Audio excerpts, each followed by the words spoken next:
Namo Bhagavate Vasudevaya.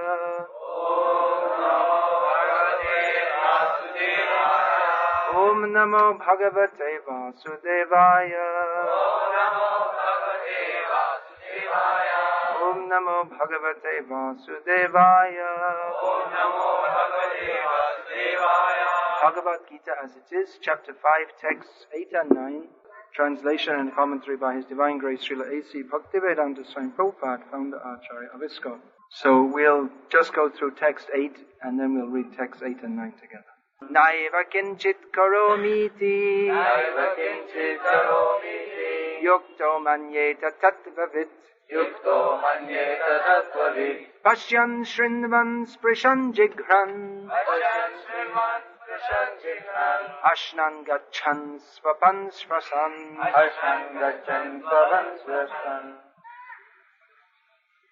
Then the next verse, Pralapan visrijan grihnan unmeshan nimeshanapi indriyan indriyartheshu vartanta iti dharayan.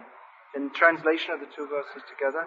I'll read it in English because quite a few people here don't know Tamil. A person in the divine consciousness, although engaged in seeing, hearing, touching, smelling, eating, moving about, sleeping and breathing, always knows within himself that he actually does nothing at all. Because while speaking, evacuating, receiving or opening or closing his eyes, he always knows that only the material senses are engaged with their objects and that he is aloof from them. Srila Prabhupada begins this purport by stating that a person in Krishna consciousness is pure in his existence. A devotee of Krishna is interested in being pure. Now, a materialistic person cannot imagine what it means to be pure. A materialistic person is always overcome by kam, krodh, lobh, moha, mada, matsaya. He has no concept even of purity. His consciousness is so contaminated that he has never even considered what it means to be pure. But actually we understand that the soul is by nature pure. Every soul. It's not that someone born in a Brahmin family, their Atma is more pure than someone born in a Shudra family. It may be that their consciousness is less contaminated than that of someone born in a Brahmin family. But actually everyone is born in this material world because we are not pure.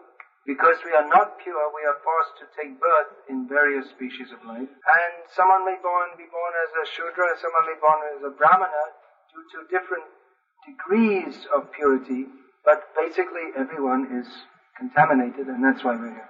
Although it's not necessarily that one born in a Brahmin family is more pure than one who is not. Just like ourselves, we're coming from the Western countries, we're not even, by the Hindu caste system, we're not even on the level of Shudras, we're below. But you'll see all these devotees here, whatever their background may have been, whatever their past may have been, their life now their whole way of life is completely pure. And it's very difficult to find even people born in Brahmin families who are following these things so strictly. But actually, whatever situation we're born in, the real goal of life is to become pure. We are all pure by nature. Simply we have to revive that purity. There are methods to revive that purity. And the best method is Krishna Bhakti. Because purity, the real meaning of purity, is to develop pure devotional service to Krishna. Because the true nature of the soul is to be the servant of Krishna. Jive Surupoi Krishna Nityadas. Chaitanya Mahaprabhu is very straightforwardly or simply encapsulated this fact as saying that the nature of the soul is that he is the eternal servant of Krishna. So purity, in the true sense of the term, really means just to engage all our senses fully in the service of Krishna. There are various activities people perform to become pure. When we rise in the morning, we should take a bath. Now that is not only to make the body clean, but it's a matter of purification also. That means that the body has to become purified, one has to take a bath, so that one can perform puja and all these different activities. So there are many activities to be performed to maintain one's purity so that one is fit for performing all these different activities of puja. And we'll see that some brahmanas even today, they're very strict in following even some of these minor rules. For instance, they'll only drink well water which is used by themselves or other brahmanas. When they make coffee in the morning, it must be with the well water only. So you see they're very strict in all these different practices. So all these practices are there, but the purpose of all these rituals is so that ultimately the mind and consciousness will become purified. Now we've heard there's one famous Swami who used to say that it doesn't matter what you eat, it only depends upon your consciousness. That's the only important thing. Now, in one sense there's some truth in this. Because actually the most important thing is how is our consciousness. But actually if our consciousness is pure, then there's no question that we'll want to eat meat. There are various reasons for that also. One reason is that to eat meat, that means to cause unnecessary suffering to the animals.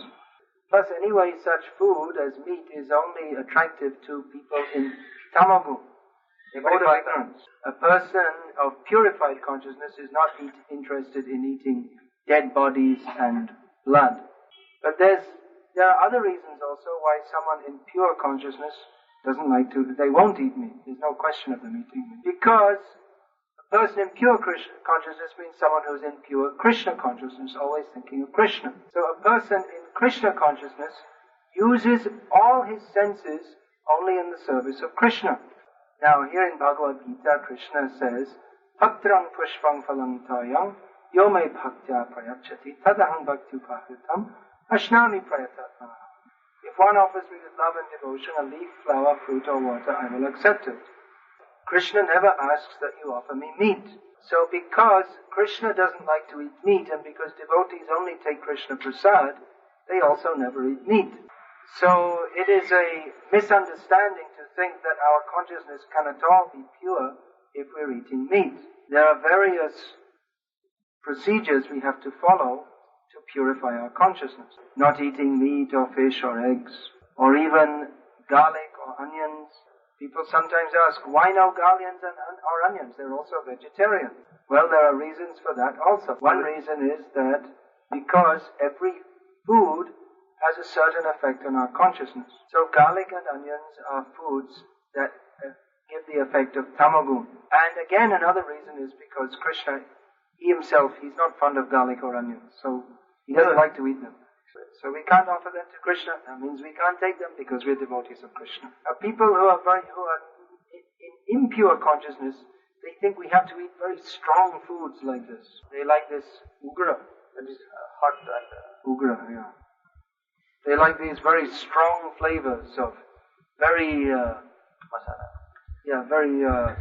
meat and consciousness. Similarly, intoxication. No. There's no question of a drunken person being in pure consciousness. Do you think it is possible? It's very unfortunate when we see a drunken person. We think they've come down to the level worse than the animals. Sometimes people are surprised that in our Krishna conscious movement we also include within intoxication even tea and coffee. So these are minor intoxications, not serious like alcohol. But again, it's something that we become addicted to. Just like we see, I think especially Brahmins, they in the morning they have to have a good strong dose of coffee, otherwise they can't chant their mantras.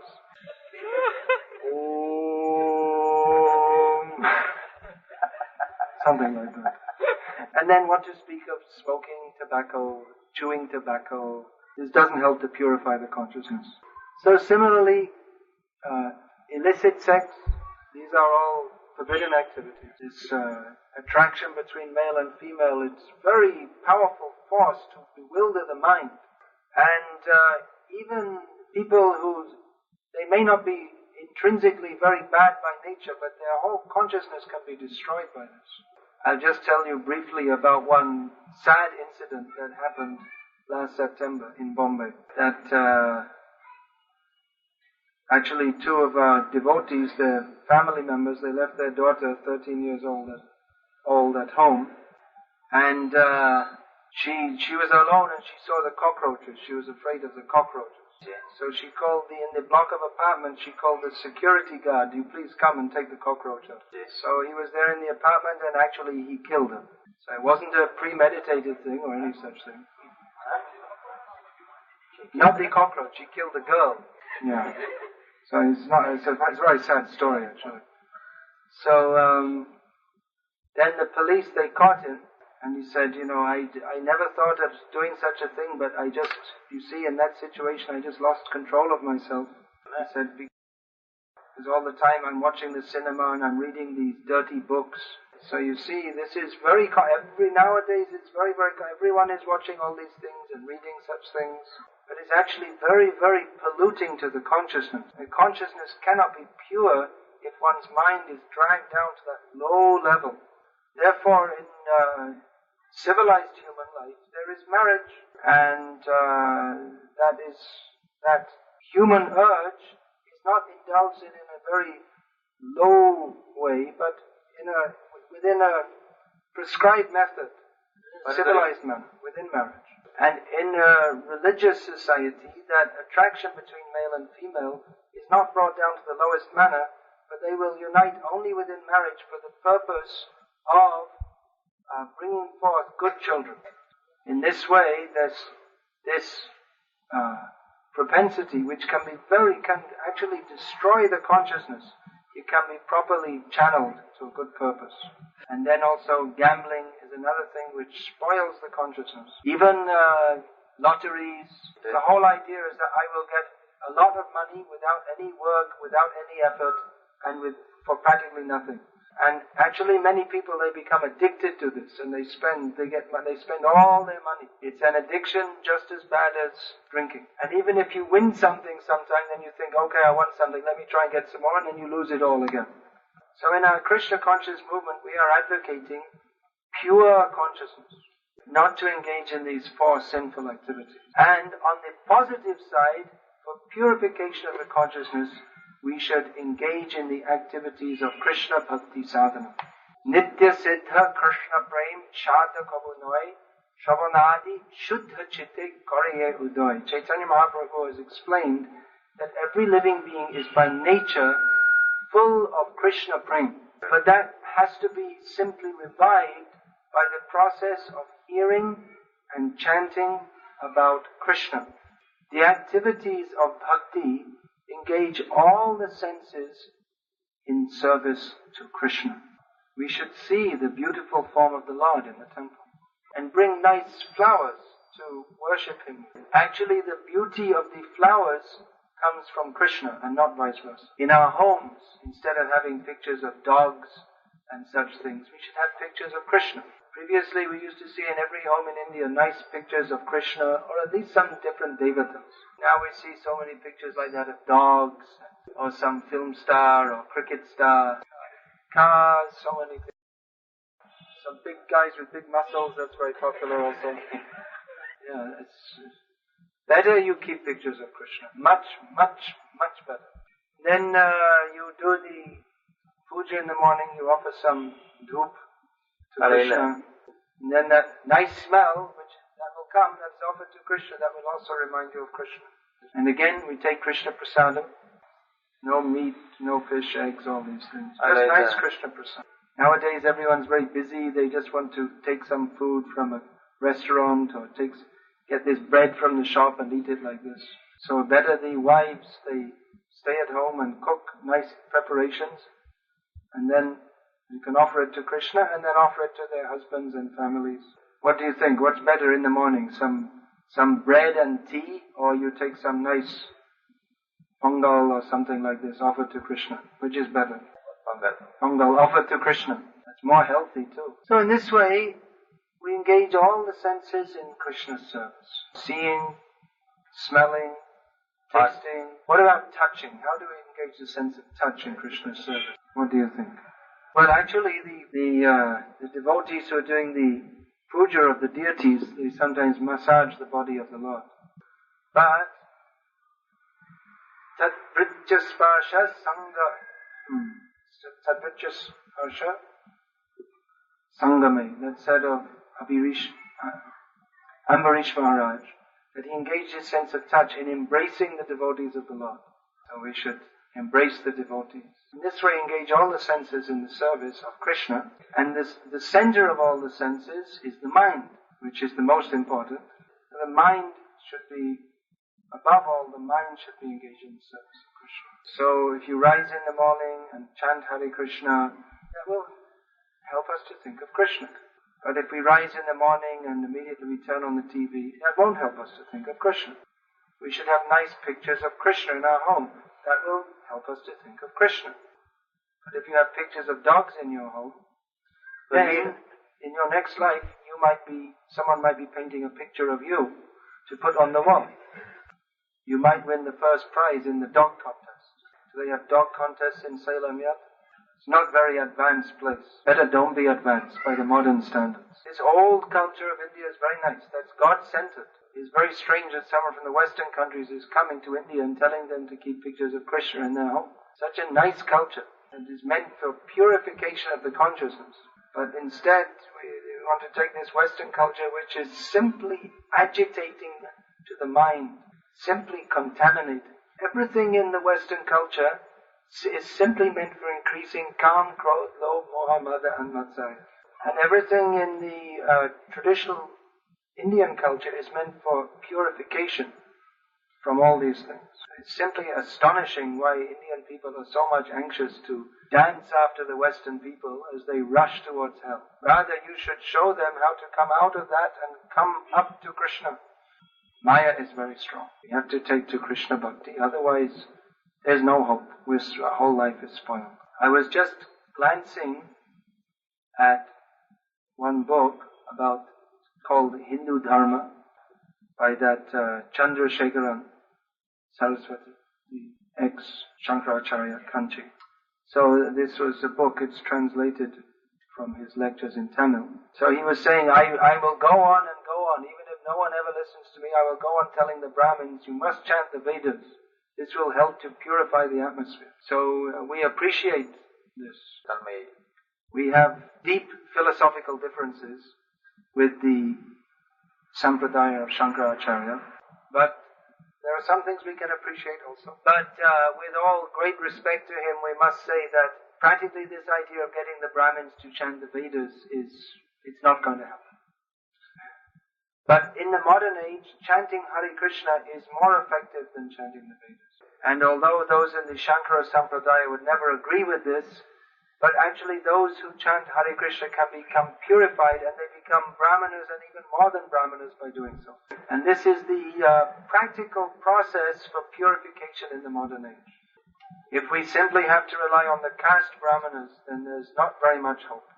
We don't want to unnecessarily criticize, but by practical observation, and even many people of Brahmana caste, they themselves tell that many of the Brahmanas now, they're also eating meat, they're drunkards, they're womanizers, everything. But, so practically we can't rely on them to help us to become purified because they're not purified themselves. And even if they're chanting the Vedas, it's very difficult to get anyone to chant in the proper manner fully in the present age. So the process for Kali Yuga is Haren Nama Eva Kevalam Kalo Nascheva Gatir Anyatha. In this Kali Yuga there is no other way. But to chant the names of Hari, chant the names of Hari. And you don't have to wait for someone else to do it for you. If we wait for the Brahmanas to chant the Vedas, it'll be a long wait right up to the next Satya Yuga. But chanting Hare Krishna we can do right now, every single one of us. Whatever our situation is, every one of us can take the decision that I want to be purified, I want to chant Hare Krishna. So let us do this and take advice and blessings from Krishna and his devotees, become purified, and go to the land of no Kam, Krodh, Lobh, Moha, Mada, Matsaya, go to the land of eternal bliss, Krishna Loka. That is a better place. People want to go to America, But there's also Kam, Krodh, Lobh, Moha, Mada, Matsarya there. So wherever there are these things, there must be distress. So let us prepare ourselves to go to Krishna Loka. Get ready your passport, visa, air ticket, everything. That means you have to chant the Hare Krishna mantra and get the blessings of Guru, Vaishnavas and Krishna and go. Hare Krishna. Hare Krishna. Is there any question about all this? This sports of ritual nature. So my question is that how we can get rid of all this Kam, Krodh, Moha, Matsarya, and it is practically how we can apply this and be purified. Yes, we're in the world of Maya, but we have to, that's the whole point, what I've been discussing in the class, we have to purify our consciousness so that we're not touched by Maya. If we engage our senses in the service of Krishna, then even though we're in the world of Maya, we're protected by Krishna. Krishna explains this in the next verse of Bhagavad-gita. Brahmanyadhaya karamani sangam tyaktva karoti yaha lipyate nasapapena padma patramivambasa. You can give the translation. Well, I'll say it in English first.